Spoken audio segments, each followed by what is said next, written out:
Good afternoon, नमस्कार, बहुत बहुत स्वागत है। मैं हूं अमित सिंह। आप देख रहे हैं दोपहर के 1 बजे हमारी खास पेशकश शुवेंदु के पीए का मर्डर, किसका ऑर्डर। जी हां, पश्चिम बंगाल में मुख्यमंत्री की रेस में सबसे आगे चल रहे शुवेंदु अधिकारी के बेहद करीबी और उनके पीए चंद्रनाथ रथ की सरेआम गोलियों से भूनकर हत्या कर दी गई। मेरे पीछे उनकी तस्वीरें आप देख सकते हैं। यह महज एक मर्डर नहीं बल्कि लोकतंत्र के सीने पर किया गया बड़ा प्रहार है। रात के अंधेरे में जब दुनिया सो रही थी तब घात लगाकर बैठे हत्यारों ने चंद्रनाथ की गाड़ी को ओवरटेक किया और अंधाधुंध फायरिंग शुरू कर दी। गोलियों की तड़तड़ाहट से नॉर्थ 24 परगना दहल उठा। इस हत्याकांड का तरीका बताता है कि हमलावर पूरी तैयारी के साथ आए थे। उन्हें चंद्रनाथ की हर मूवमेंट की खबर थी। जिस तरह वारदात को अंजाम दिया गया वो किसी पेशेवर अपराधी की ओर से किए गए काम की ओर इशारा करती है।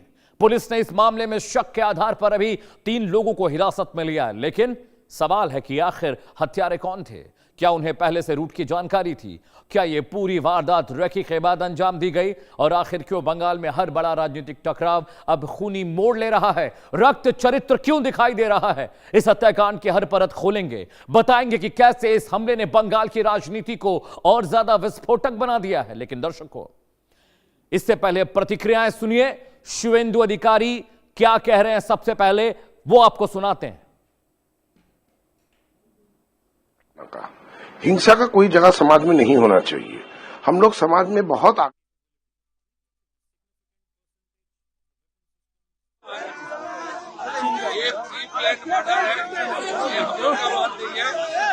पुलिस का डीजीपी का बात 2-3 दिन रेकी करके full pre plan murder.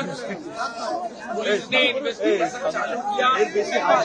Gate का सीनियर पुलिस ऑफिसर लोग आया। हम लोग बहुत पेनफुल हार्ट में ये जो मर्मांतिक हादसा हुआ इसका निंदा करने का कोई भाषा हम लोग का पास दिल्ली से हमारी गृहमंत्री से लेकर राष्ट्रीय अध्यक्ष से लेकर संसद से लेकर सबने जानकारी लिया है। केंद्रीय मंत्री डॉक्टर सुकांत मजूमदार उन्होंने 4 घंटे तक जो इंसिडेंट हुआ फैमिली का साथ, पुलिस का साथ बात किया। हिंसा का कोई जगह समाज में नहीं होना चाहिए। हम लोग समाज में बहुत आगे चले गए हैं। अभी भी अगर हिंसा है समाज में तो ये हम लोग सबके लिए बहुत दुखदायक है और सबको जिम्मेदारी लेना पड़ेगा कि हिंसा बंद हो। ये बहुत जरूरी है। जो कोई भी ये काम किया है वो कड़ा से कड़ा सजा उनको होना चाहिए, क्योंकि जो भी इसके पीछे है उसको इंक्वायरी करके, इन्वेस्टिगेशन करके वो लोग को बाहर लाया जाए और उनको ऐसा सजा दिया जाए कि कोई ऐसा करने का आगे कभी सोच ना पाए। देखिए, जो चला गया उनका परिवार का क्या हाल होगा, और उनके परिवार का वो व्यक्ति तो चले गए। ये ठीक नहीं है, ये ठीक नहीं है। तो चलिए, कम से कम टीएमसी के नेता इस बात पर दुख तो जता रहे हैं। वही टीएमसी के कार्यकर्ता जो बम फेंकते थे, दौड़ा दौड़ाकर वोटर्स को मारा करते थे, पुलिस पर हाथ उठाते थे, अब उन्हें तकलीफ हो रही है। लेकिन दर्शकों, सवाल बड़ा है कि कैसे एक बड़ी गाड़ी जो सरकारी गाड़ी थी उस पर लिखा हुआ था कि वो विधायक की गाड़ी है, एनेक्सी का स्टिकर लगा हुआ था, उसे घेरकर मारा जाता सरेआम बीचों बीच।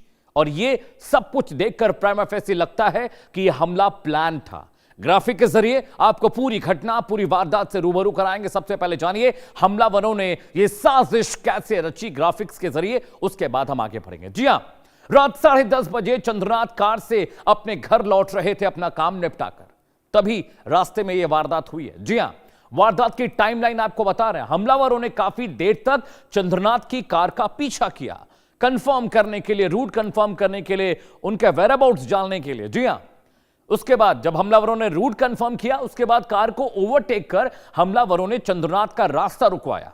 चलती गाड़ी बीच सड़क पर सरेआम दोहरिया जैसे रोड, जहां पर हमेशा वो खाने पीने वाला इलाका है, बहुत भीड़ भाड़ रहती है, हमलावरों ने चंद्रनाथ को घेरा।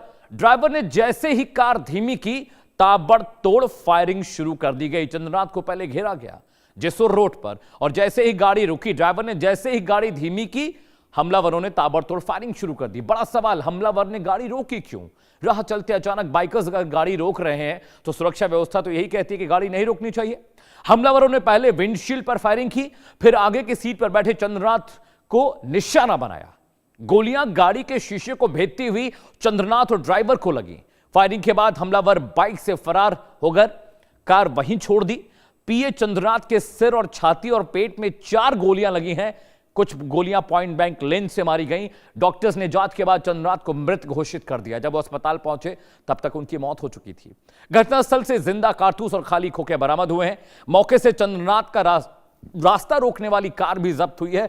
अब इन्वेस्टिगेशन होनी चाहिए, ये कार किसकी थी, सीसीटीवी फुटेज की जांच होनी चाहिए। वो बाइकर्स कहां गए, किस रास्ते से भागे और क्या यह हमला पूरा प्लान था। हत्याकांड में जो अहम खुलासे हुए हैं वो भी आपके लिए जानना बहुत जरूरी है। एक एक कर सारे खुलासे आपको बताएंगे ग्राफिक्स के जरिए। नंबर 1, मौके से जब्त गाड़ी पर फर्जी नंबर प्लेट लगी हुई थी, यानी प्री प्लान मर्डर था। बिल्कुल इसको प्रोफेशनल तरीके से अंजाम दिया गया। नंबर 2, हम हत्याकांड को लेकर जो खुलासे हैं, प्रोफेशनल शूटर्स ने वारदात को अंजाम दिया। जिस तरह से विंडशील्ड तोड़ी गई, पहले विंडशील्ड पर फायर होता है, उसके बाद पॉइंट ब्लैंक रेंज से मारा जाता है ताकि कंफर्मेशन हो, कंफर्म किल हो। जी हां। खुलासा नंबर 3, हत्या में ग्लॉक 47X जैसी आधुनिक विदेशी पिस्टल का इस्तेमाल किया। ग्लॉक 47X बता दूं, ये सिविल बोर नहीं है, ये आप नहीं खरीद सकते, ये सिविलियंस के लिए अलाउ नहीं होती है, ये मिलिट्री बोर है और ये खुफिया एजेंसीज के काम करने वाले लोगों को मिलती है। वारदात से 2 से 3 दिन पहले चंद्रनाथ की रेकी की गई थी। इस बात की जानकारी भी मिली कि उनकी रेकी की गई थी। हमलावरों को चंद्रनाथ के आने जाने के रास्ते की पूरी जानकारी थी। पूरा इन्वेस्टिगेशन, पूरी पड़ताल के बाद यह हत्या की गई है। नंबर 5 जो खुलासा है, सीसीटीवी से हत्यारों की पहचान हुई है। जो लोग भाग रहे थे बाइक पर हत्या करने के बाद अपनी कार छोड़कर, उनकी पहचान हो गई है। 3 लोगों को हिरासत में लिया गया है और अब इन्वेस्टिगेशन आगे चली। लेकिन चंद्रनाथ रथ कौन थे, क्यों मारा गया, यह समझिए। उनके बारे में बताते, चंद्रनाथ रथ शुवेंदु अधिकारी के करीबी सहयोगी और पीए थे।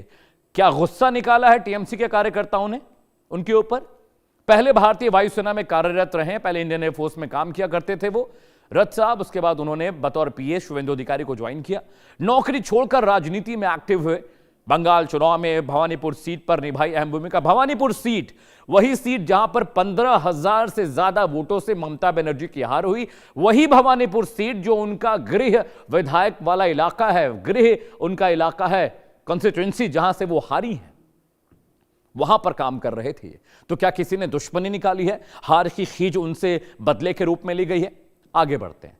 हत्याकांड को लेकर कई सवाल भी खड़े हुए हैं, अहम सवाल, उनके बारे में बता दें। सवाल नंबर 1, क्या शुवेंदु अधिकारी के पीए का मर्डर प्री प्लान्ड और टारगेट किलिंग था? प्राइमा फेसी तो यही लग रहा है। सवाल नंबर 2 आपकी स्क्रीन पर, हमलावरों को चंद्रनाथ के मूवमेंट और रूट की सटीक जानकारी कैसे मिली? रेकी किया, इन्वेस्टिगेशन किया। रात साहब कोई छोटा चेहरा नहीं थे। खुलासा नंबर 3, सवाल नंबर 3 आपकी स्क्रीन पर, क्या हत्याकांड से पहले चंद्रनाथ की लंबे वक्त तक रेकी की गई?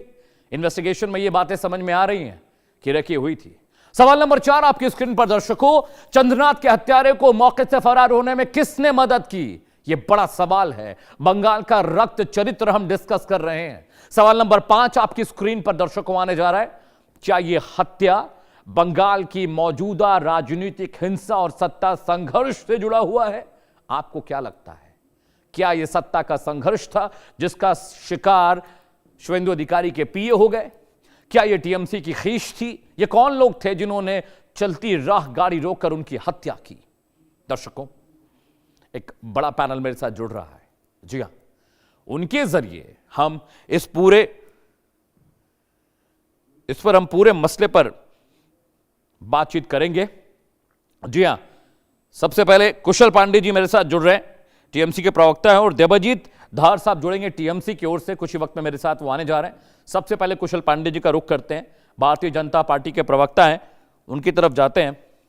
कुशल जी, ये विडंबना देखिए कि जो सबसे बड़ा नेता पश्चिम बंगाल में था बीजेपी का, जिसने अपनी मेहनत और कुशल नेतृत्व से पार्टी को इतनी बड़ी विजय दिलाई, उसके पीए की हत्या कर दी जाती है।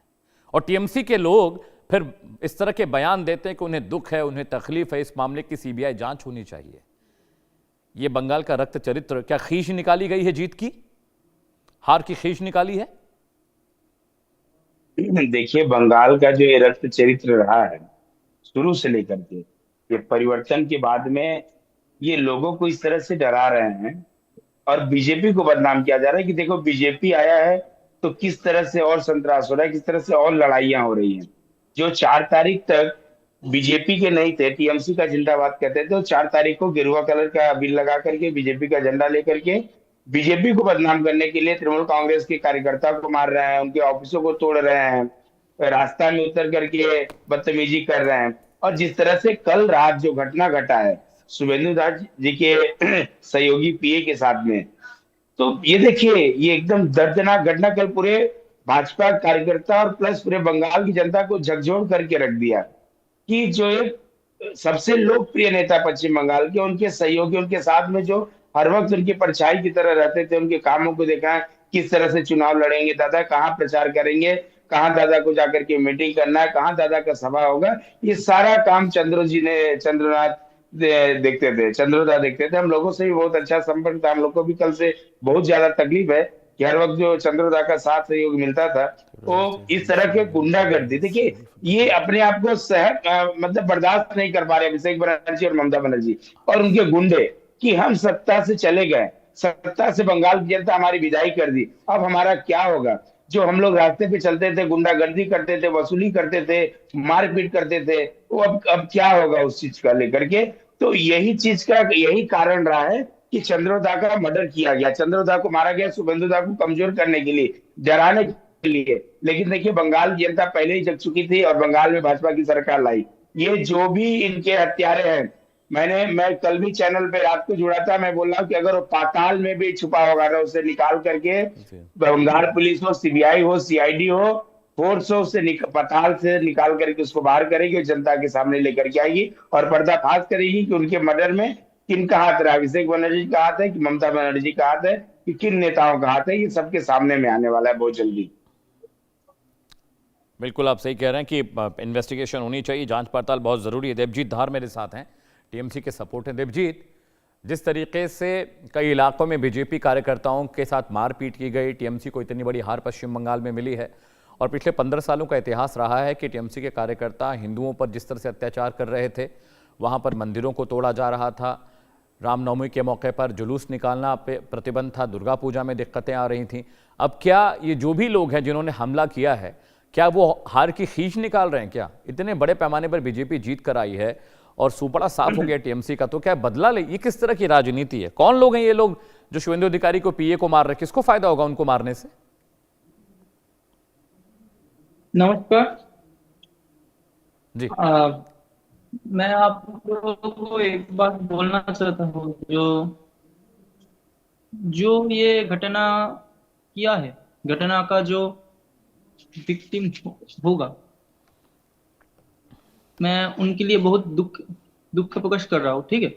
और जो ये किया है, कड़ा से कड़ा सजा होनी चाहिए। मैं ये आवेदन करता हूँ प्रशासन से, पुलिस से, जो भी जांच करेगा एकदम देख लेंगे जो किया है, वो जिस पार्टी का भी हो, जो कोई भी हो, उनका सजा होना एकदम जायज है। जो कुछ भी कहे, हम लोग हिंसा, मारपीट कभी भी पसंद नहीं करते, कभी भी इसके साथ जड़ित नहीं रहते।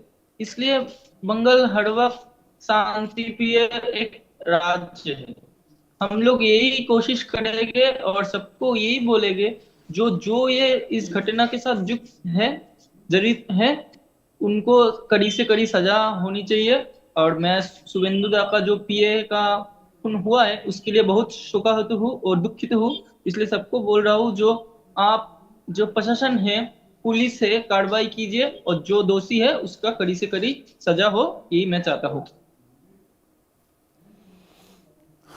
ठीक है, मैं कुशल जी आपके पास आ रहा हूँ। कुशल पांडे, ये देखिए बहुत बड़ी विडंबना है कि जिस तरीके से पश्चिम बंगाल में पहले तो 15 साल तक ममता बनर्जी का राज चला, तब ईवीएम में कोई प्रॉब्लम नहीं थी। उसके बाद बीजेपी जीत कर आती है तो ईवीएम में प्रॉब्लम हो जाती है, वो इस्तीफा देने से मना करती हैं। बिल्कुल प्रोफेशनलिज्म नहीं है, जो शुचिता होती है राजनीति की, बिल्कुल वो दिखाई नहीं दे रही है, न उनके अंदर समझ में आ रही है। अब ये देखिए कि एक पीए, एक बीजेपी का कार्यकर्ता जो शुभेंदु अधिकारी की जीत का बहुत अहम पड़ाव था, बहुत अहम हिस्सा था, जिसने भवानीपुर में पूरी कैंपेनिंग की, पिछले 3 महीने से 4 महीने से भवानीपुर में बिल्कुल डटे रहे, उनको इस तरह रोक कर सरेआम गोली मारी गई। मुझे लगता है आने वाले वक्त में बीजेपी के और नेताओं को भी खतरा है। मुझे लगता है कि इसके लिए सख्त कार्रवाई होनी चाहिए और तमाम बीजेपी नेताओं को एक कड़ी सुरक्षा देनी पड़ेगी, क्योंकि पश्चिम बंगाल की स्थिति तो बहुत खराब हो गई है। कुशल पांडे। देखिए नहीं, ये स्थिति पश्चिम बंगाल की खराब पहले से चल रही थी। ये बंगाल की जनता ने बंगाल को सुधारने के लिए, बंगाल की कानून व्यवस्था को सुधारने के लिए भाजपा को जीत दिलाई है। लेकिन जिस तरह से तृणमूल कांग्रेस अपने आदत को नहीं छोड़ पा रही, उनके गुंडे अभी भी सोच रहे हैं कि हम ही सरकार में हैं, कि ये उनकी गलती है। आज अभी तक शपथ ग्रहण नहीं हुआ, शपथ ग्रहण हो जाने दीजिए। आप देखिएगा शपथ ग्रहण के बाद में बंगाल का दशा और दिशा दोनों चेंज हो जाएगा। बंगाल की कानून व्यवस्था मजबूत हो जाएगी, बंगाल की कानून व्यवस्था में परिवर्तन होगा। और अब अमित शाह जी ने कहा है कि अभी लगभग 3 से 4 महीने तक जो फोर्स है वो बंगाल की सड़कों पर रहेगी, बंगाल में रहेगी। ऐसा नहीं कि फोर्स अगर हमारी सरकार आ गई तो फोर्स छोड़ करके चली जाएगी, फोर्स बंगाल की सड़कों पर रहेगी। और बंगाल की जनता को यह आश्वस्त किया जाएगा कि अब आप सुरक्षित है, आपके ऊपर किसी भी प्रकार का कोई खतरा नहीं है। जिस तरह से इन तोलेबाजों को आप लोगों ने उखाड़ करके फेंका है और बंगाल को एक प्रचंड बहुमत दी है भारतीय जनता पार्टी के कार्यकर्ताओं को, उस तरह से आपकी सुरक्षा भी हमारी पहली प्रायोरिटी होती है कि आपकी सुरक्षा हमारी है सबसे पहले। अब देखिए, जो भाजपा के नेता एमएलए बन करके आए हैं, जो भाजपा के कार्यकर्ता हैं, आज वो भी कल रात के ये केस से सहम गए हैं कि जब चंद्रोदा के ऊपर में इस तरह का हमला किया जा सकता है तो भारतीय जनता पार्टी के अन्य अन्य कार्यकर्ता और नेताओं के ऊपर में क्या किया जाएगा, उनकी सुरक्षा बढ़ाई जाए। और भी हमारे जो एमएलए जीत कर गया उनको सुरक्षा दिया जाए, कार्यकर्ताओं की सुरक्षा दी जाए जब तक शपथ ग्रहण नहीं हो जा रहा है। मैं बता दूं, शपथ ग्रहण के बाद में बंगाल का दशा और दिशा दोनों चेंज हो जाएगा। जो कानून व्यवस्था एकदम से चरमरा गई थी ममता दीदी के सरकार में, वो कानून व्यवस्था पूरे तरीके से बंगाल में ठीक हो जाएगी। बस 9 तारीख को शपथ ग्रहण होने दीजिए, उसके बाद देखिएगा बंगाल में एक अलग परिवर्तन होगा। पांडे, जैसा कि आप कह रहे हैं, अब एक बड़ा मसला ये भी कुशल पांडे कि जिस तरह से आने वाले वक्त में अब देखने को ये मिल रहा है कि भाई कुछ ही वक्त में वहां पर शपथ ग्रहण समारोह होने वाला है, लेकिन टीएमसी का जो कैडर है वहां पर, चाहे आप 24 परगना की बात कर लीजिए, चाहे आप वो मुस्लिम बहुल इलाके हैं जो जहां पर टीएमसी का गढ़ कहा जाता था, अब उन इलाकों में बहुत सारे बीजेपी के कार्यकर्ता हैं, बीजेपी के वोटर्स हैं, बीजेपी के नेता हैं। तो इस पर क्या एक्शन आप लोग ले रहे हैं? अभी क्या कुछ प्लान चल रहा है? क्या किस तरह से एक्शन लिया जाएगा? किस तरह से इसको आप बचाने और इस चीज को क्योर करने की कोशिश कर रहे हैं अभी फिलहाल? क्योंकि देखिए, ये तीसरी घटना जिसमें हत्या हो गई है, एक और कार्यकर्ता है जिसको कल शाम को गोली मारी गई है, वो जख्मी है और वो अस्पताल में भर्ती है। सिर्फ बातचीत से तो काम नहीं चलेगा। कल भी उसके अलावा कल भी हमारा एक बसीरहाट में भी एक कार्यकर्ता के ऊपर हमला किया गया, उसके ऊपर में गोली चलाया गया, वो भी अस्पताल में एडमिट है। लेकिन देखिए, वही कहने का मतलब है कि सुरक्षा और पूरे कानून व्यवस्था को दुरुस्त करना पड़ेगा, मजबूत करना पड़ेगा। जो कानून व्यवस्था, देखिए, ये डर पहले पुलिस प्रशासन का तृणमूल के गुंडों में नहीं था, ये डर तृणमूल कांग्रेस के गुंडों में नहीं था पुलिस के द्वारा, जो डर को खत्म कर दी थी मुख्यमंत्री ने उस डर को खत्म कर दिया था कि जिस तरह से जो निर्णय लेंगे गुंडे लेंगे, जो करना है गुंडे करेंगे। तो लेकिन बंगाल की जनता परिवर्तन लाई और पुलिस प्रशासन भी मजबूती से काम करेगी। कल की घटना लेकर के हमारे शीर्ष नेतृत्व आपस में बात किए हैं और भी कैसे बंगाल में और आगे जाकर के और घटना न घटे उसको लेकर के चर्चा भी हुआ। सुकांता मजूमदार जी, समीर भट्टाचार्य जी और श्री शुभेंदु अधिकारी जी, तीनों जन आपस में बैठ करके और भी हमारे नेतृत्व बैठ करके ये निर्णय लिए हैं कि आगे से ये घटना न घटे और जो इसमें जो अपराधी के रूप में घूम रहे हैं सड़कों पर, उन्हें कैसे घर के अंदर किया जाए, नहीं तो जेल के अंदर किया जाए। हमारे उच्च नेतृत्व बैठ करके इस पर निर्णय ले रहे हैं। बस कुछ ही घंटों की बात है, कुछ ही दिनों की बात है। जैसे ही शपथ ग्रहण बीतेगा, आप देखिएगा बंगाल में जो गुंडा राज चल रहा था, बंगाल में जो कानून व्यवस्था खत्म हो चुका था, बंगाल में जो तृणमूल कांग्रेस के विधायक और मंत्री कहते थे पुलिस उस इशारा पे चलती थी, वो इशारा बंद हो जाएगा। कानून व्यवस्था खुले हाथों अपने बंगाल को सुरक्षा करने के लिए, बंगाल को सुरक्षित रखने के लिए अपने काम को करेगी। ये मुझे पूर्ण विश्वास है भारतीय जनता पार्टी के उच्च नेतृत्व पर और अपनी सरकार के ऊपर में। बिल्कुल कुशल जी, जिस तरह से आप बता रहे हैं वो स्थितियां बड़ी विडंबना वाली हैं। और देखिए कि ये पूरा जो इन्वेस्टिगेशन है, 3 लोग हिरासत में लिए गए हैं, लेकिन पूरा ये मामला आप समझिए कि पूरी उनकी रैकी की जाती है। एक यंग लीडर थे, कार्यकर्ता थे वो बीजेपी से, और उनको उनकी पूरी रेकी की जाती है, उनका पूरा टाइमलाइन देखा जाता है, वो कब आते हैं, वो कब जाते हैं। बाकायदा हमलावर रोकते हैं, गाड़ी की विंडशील्ड तोड़ते हैं, उनको पॉइंट ब्लैंक रेंज से गोली मारते हैं, कंफर्म किल के लिए कि वो बचे ना। और जब अस्पताल उनकी बॉडी जाती है तो डॉक्टर्स उनको मृत घोषित कर देते हैं। बड़ा सवाल ये भी है कि इलाके में सीसीटीवी फुटेज वगैरह सब कुछ है, ऐसे में इतना वक्त क्यों लग रहा है आइडेंटिफाई करने में, इतना वक्त क्यों लग रहा है गिरफ्तार करने में? ये तो बहुत सीरियस मसला है। नहीं देखिए, एकदम सीरियस मसला, एकदम सीरियस मामला है ये। कार्रवाई चल रही। कल आपने देखा कि जिस तरह से गाड़ी का नंबर चेंज है, डीजीपी ने कहा कि गाड़ी का नंबर जो है वो एकदम वो गाड़ी नंबर है ही नहीं, गलत गाड़ी नंबर है। जो बाइक नंबर है वो भी बाइक नंबर गलत है। तो जांच चल रही है और बहुत जल्द, मैं कहता हूं कि 24 घंटे के अंदर में जो अपराधी हैं जिन्होंने ये अपराध किया है उन्हें जल्द से जल्द पकड़ने में, चाहे सीबीआई हो चाहे बंगाल की पुलिस हो, वो सफल रहेगी और पकड़ाएंगे, जल्द से जल्द पकड़ा जाएंगे। आप बस थोड़ी देर का इंतजार कीजिए। और मैंने पहले ही कहा कि जिस तरह की घटना घटी है, ये घटना उन्होंने सोचा था कि तृणमूल कांग्रेस की सरकार है, लेकिन ये तृणमूल कांग्रेस की सरकार नहीं है, ये भारतीय जनता पार्टी की सरकार बनी है। यहाँ आपने देखा होगा कि जिन जिन राज्यों में भाजपा की सरकार है, उन राज्यों में कैसे गुंडे कहते हैं कि मुझे जेल में ही रहने दो, बाहर आने की जरूरत नहीं है, बाहर मैं नहीं आऊंगा। ठीक उसी प्रकार से बंगाल में भी होगा कि जो बंगाल में गुंडे थे वो कहेंगे या तो मुझे जेल में डाल दो या तो बंगाल छोड़ करके भाग जाएंगे, वो बंगाल में रहेंगे नहीं। बंगाल की पुलिस को पहले कठपुतली बना के रखी थी ममता बनर्जी ने, लेकिन बंगाल की पुलिस के खुला हाथ दे करके भारतीय जनता पार्टी की सरकार, जो बंगाल में सरकार बनी है, जनाधार जो बंगाल की जनता ने दी अपनी सुरक्षा के लिए, वो सुरक्षा हम उन्हें मुहैया कराएंगे कि भैया आपने जो मुझे मत दिया है, आपने जो मुझे आशीर्वाद दिया है बंगाल को सुरक्षा के लिए, बंगाल को सुरक्षित रखने के लिए, उस पर हम खरे उतरेंगे। और बंगाल में जिस तरह का ये अत्याचार कई 15 सालों से चलते हुए आ रहा है वो अब नहीं होगा। ये आश्वस्त कर दे हम आपके चैनल से। बस मैंने कहा ना कि कल जो ये घटना घटा है, ये बहुत दिनों से टारगेट लिया गया था, लेकिन ये हमारे दादा समझ नहीं पाए क्या था कि नहीं समझ में आया, पता नहीं चल सका। ऐसा इतना बड़ा घटना घटे, हम लोग आज ऐसा है कि उनको लेकर के अपने बोल नहीं पा रहे। चैनल पे कई चैनलों पर डिबेट हुआ, हमने मना कर दिया कि मैं चंद्रोदा को लेकर के कुछ नहीं बोल पाऊंगा। मैं खुद भावुक हो जा रहा हूँ क्योंकि उनसे मेरा खुद का रिलेशन बहुत अच्छा था। हमेशा खबर लिया करते थे, कुशल कैसे हो, क्या कर रहे हो, अभी कहाँ हो,